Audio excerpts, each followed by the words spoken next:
Hi class, myself I am Sandeep Reddy Jagre and I am here to discuss about my project credit card fraud detection. Coming to my problem statement, the problem statement for credit card fraud detection involves developing a system or algorithm that can accurately identify and prevent fraudulent fraud transactions in real time.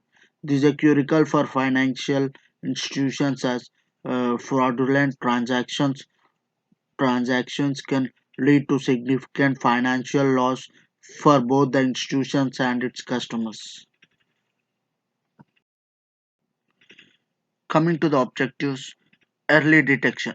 The system should be able to detect potentially for transactions as early as possible to minimize financial losses.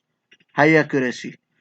It must accurately distinguish between legitimate and for transaction to avoid false positives uh, and false negatives. Real-time processing. The system should operate in near real time to prevent for transactions from going through. Scalability. It should be capable of handling a large volume of transactions as financial institutions process millions of transactions daily.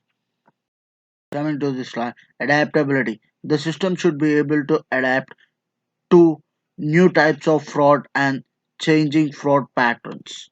Uh, Low latency. Uh, there should be minimal delay in processing transactions to avoid inconveniencing customers. User friendly. The fraud detection system should not d- uh, disrupt, disrupt the user experience or inconvenience legitimate customers. Compliance. It must compile with industry regulations and data privacy laws. Cost effectiveness. The system should provide an effective solution without incurring uh, exorbitant costs. Coming to this slide, feedback loop. There should be a mechanism for learning from past mistakes and continuously improving the detection algorithms. Anomaly detection. It should be able to identify unusual patterns or behaviors in transactions that may indicate fraud. Uh, Multi-level verification. Utilize various methods of verification such as transaction history, user behavior, location, and more. Coming to my data set is um, there's a link of my data set in the slide that my data set contains transactions made by credit cards in September 2013 by European card holders. This data set presents transactions that occurred in 2 days where we have 492 fraud transactions out of like 2,84,807 transactions. The dataset is highly unbalanced. The positive class account for 0.172% of all transactions.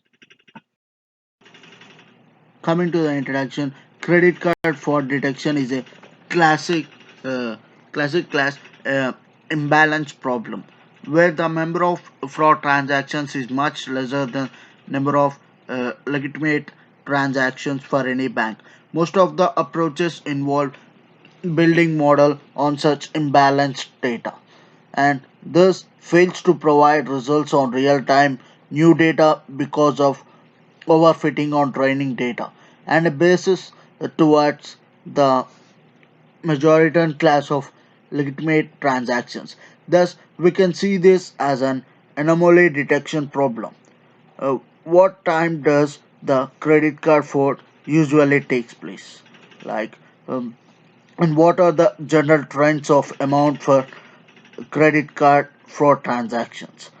And how do we balance the data to not let the model overfit on legitimate transactions? Now coming to the data understanding. The dataset we use is the Kaggle credit card for detection dataset enlisted in the following link. The data has 32 features from V1 to V28, which are unknown for confidentiality, time, amount, and class. The input features are V1 to V28, time, and amount.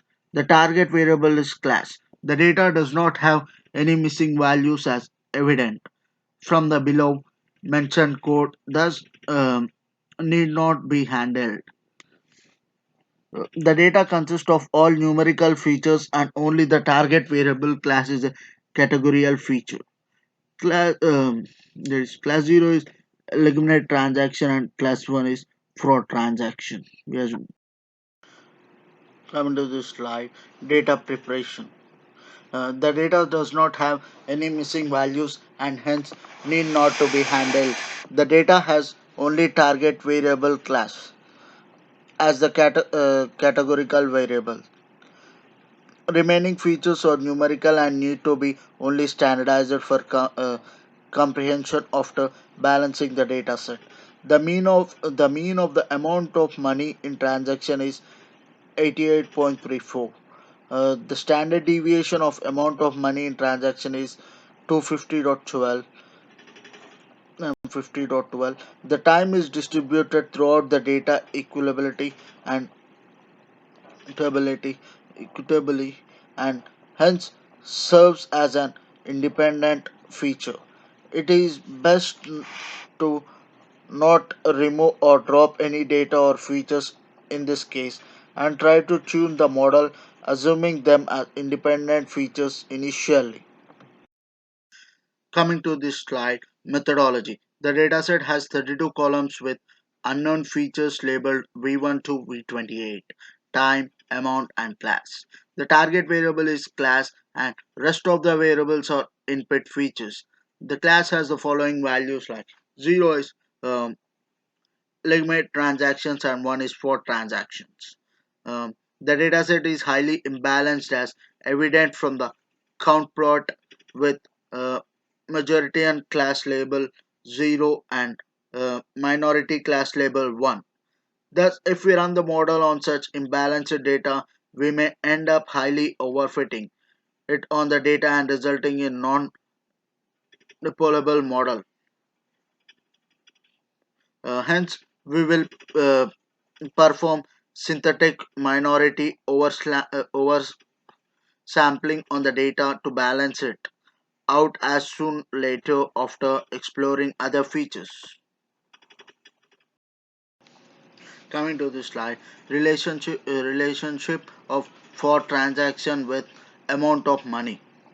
We hypothesis based on our scatter plot that all fraud transactions occurs for an amount less than 2500. In this slide, we can see one axis is of amount and the other axis is of time.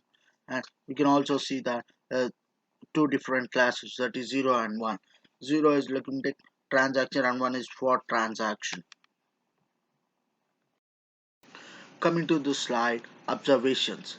Uh, from the above observations, it can be observed that the for transactions are generally not above an amount of 2500.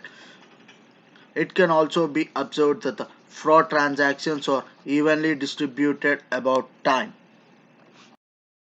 Coming to this slide, it has a code in Python. Coming to this slide, we can see the results of the above.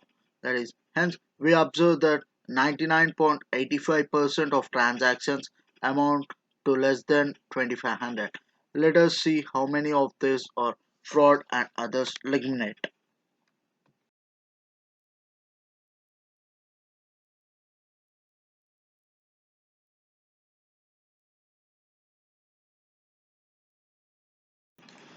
Coming to the above conclusion, we can conclude that since the number of fraud transactions below the amount of 2500 is same as the number of total fraud transactions, hence all fraud transactions are less than 2500. Coming to this slide, evaluation.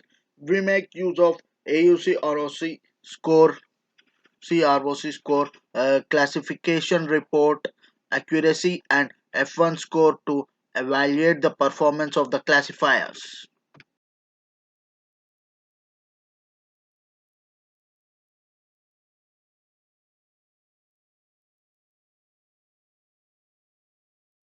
Coming to the slide, final conclusion from the above. The K nearest neighbors classifier turned with uh, tuned with grid search with the best parameter being the Euclidean distance p equal to 2 outperforms its counterparts to give a test accuracy of nearly 99.8% and a perfect F1 score with minimal overfitting. Smody overcomes overfitting by uh, synthetically oversampling minority class labels and is successful to great degree.